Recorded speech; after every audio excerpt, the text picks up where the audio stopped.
Alright everyone, welcome to the Nota 2 tournament.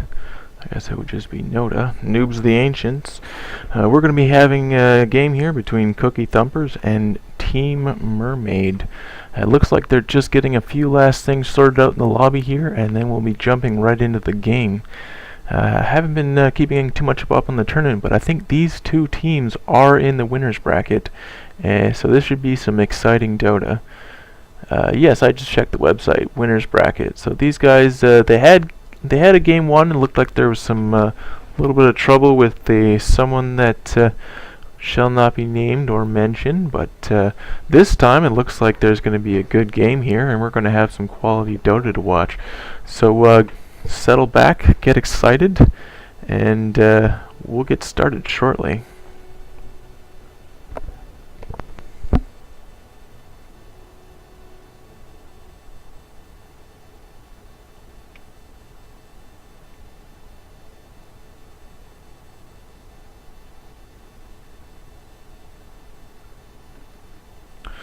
Wait for the client to load up right now. Hopefully we're going to have a clean load by all the players and it's going to be a good match. A little bit of background going on here. This is a double elimination tournament, so both of these teams are either undefeated or they've only lost once. So these are going to be the better teams in the tournament, and actually now that I think about it, if they're in the winner's bracket they likely haven't lost yet. Looks like everyone's loaded up very quickly. Just waiting on one guy here. One of his teammates says he's got a few too many tabs open on his internet browser. I know we've all been there.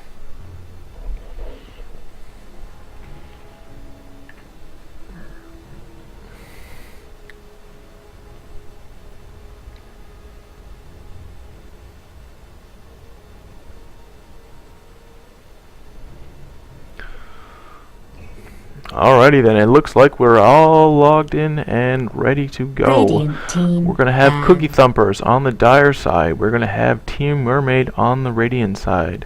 Welcome to the winner's bracket of the Nota tournament, Noobs of the Ancient. Looks like Swish has put together quite the tournament here, and it's going to be a fine match tonight. It looks like they're going with a very classic ban, Death Prophet. Very good at pushing towers, very good at winning team fights. A lot of people don't want to face her. Good ban, I support that. 10 seconds to go. Looks like our captain 5 seconds for the Team Mermaid is going to be Harmless Twig. He set up the lobby, so that makes a lot of sense for that to be true. And the captain for Cookie Thumpers is Gigi Bay. I'm not sure how to say that, but Gigi Bay sounds pretty cool. Razor's banned out on the Dire side here.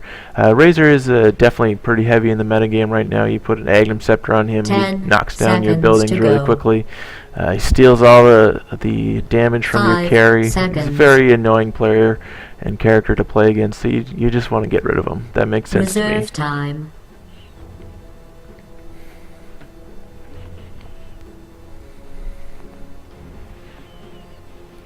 Looks like they're thinking a little bit longer on this second ban, using a little bit their reserve time.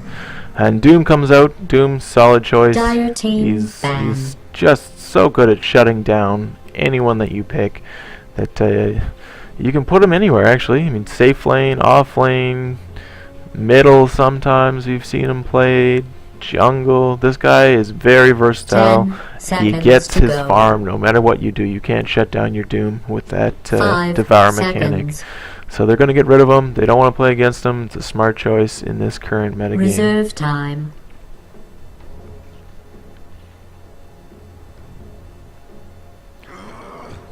Dire take out Faceless Void. Another big hero in this metagame.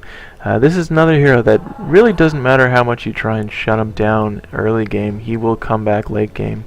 The ultimate from him is just so powerful in initiating team fights, getting solo kills even, isolating players, and a lot of heroes can set something up within that Void Sphere, so it's a very good pick to get rid of. Shadow Shaman's picked up first. This guy has literally been picked in every single game I've played in the last 2 months since the International. He's crazy good support. He's got Lockdown, Shackles, 2.75 duration at level 1. That's crazy. I mean, yeah, he's got to sit there and channel it, but you never put Shadow 10 Shaman alone, seconds to so go. you're going to get that back up. And Instant Hex disables 5 passives, great seconds. against heroes like Faceless Void, Phantom Assassin, Reserve those time. dodging heroes that have a lot of tankability due to their passives. He's also got a nuke, 320 damage at the start, and it hits 7 targets, so he can wave clear. He's got Mass Serpent Wards, biggest tower push ability in the game, some would say. It's also great for team fights. Drop it down, it wins games, and this is one powerful hero. Great pickup for Team Mermaid.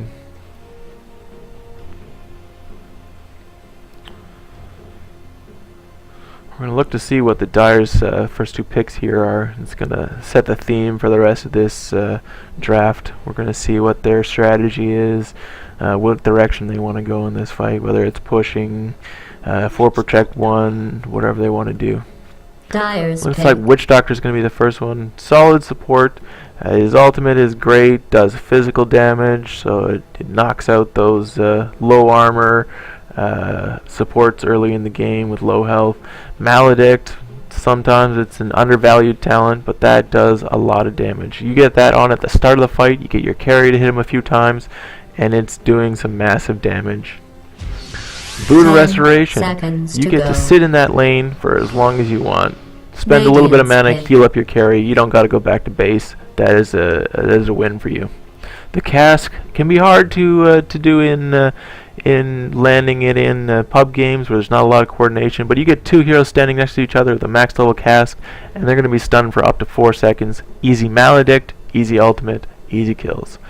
Earthshaker, classic support.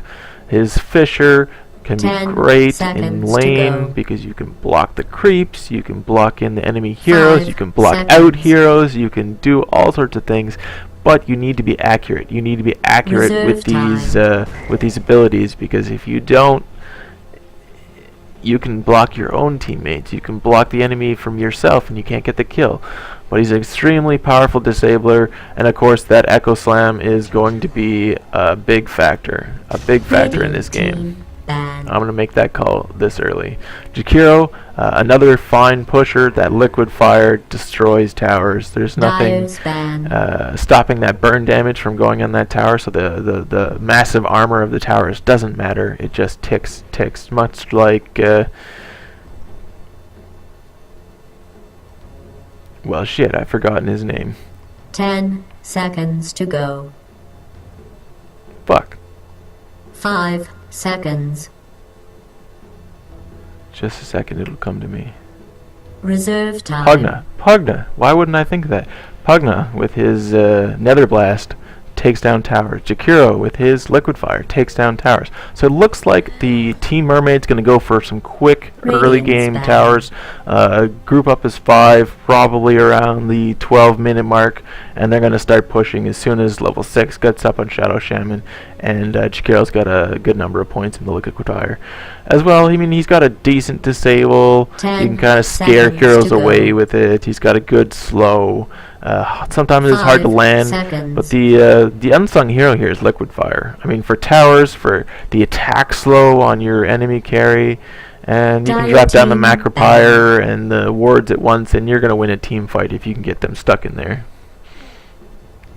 Looks like the bans are coming out here. They don't want to go against Nature's Prophet, so they don't want the anti-push. They don't want the lane push, the lane 10 pressure, the presence seconds that to he go. has. They don't want to center War Runners. They don't want someone running them over in the 5 early game. They want a seconds. little bit of space. They want a little bit of a playroom here so that they can get those tower Reserve kills. time. Looks like they banned out the Weaver here. Weaver, I'm not sure, goes into a push lineup. Dyer's Viper they banned so that they can win mid lane. Looks like Pugna's picked up here by Cookie Radiant's Thumpers, pick. so they know that they don't want Team Mermaid to have Pugna, but I hope there's a place in their lineup for Pugna, because he's a hero that needs protecting. He needs to go almost in a tri lane so that he can walk up and knock that tower down. So we're gonna see which is the stronger pusher here. Silencer picked up by Dyer's Team pin. Mermaid. Great team fight. This guy pops his ulti, and you got 4 seconds to initiate all over that enemy team. Goes through BKB. You can pop BKB after you get silenced, but if he silences you while BKB's up, it will still go through. Just a fun fact there for anyone that didn't know.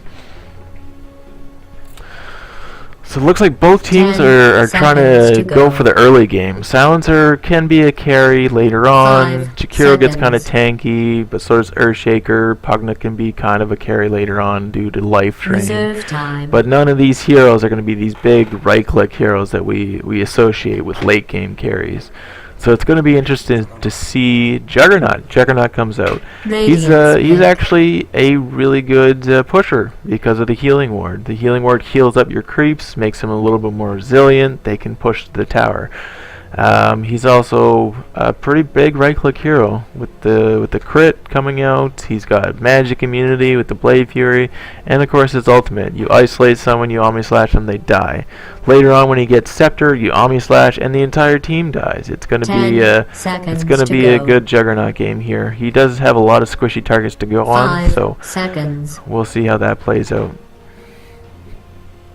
Of course, he is an Reserve agility time. hero, so he's pretty squishy early game. Slark picked Dire up by team ban. the Team Mermaid. Now I don't know how this is going to work out in a lower tier of levels, but Slark, he's a snowballer in the 10 most seconds largest to sense go. of the word. So if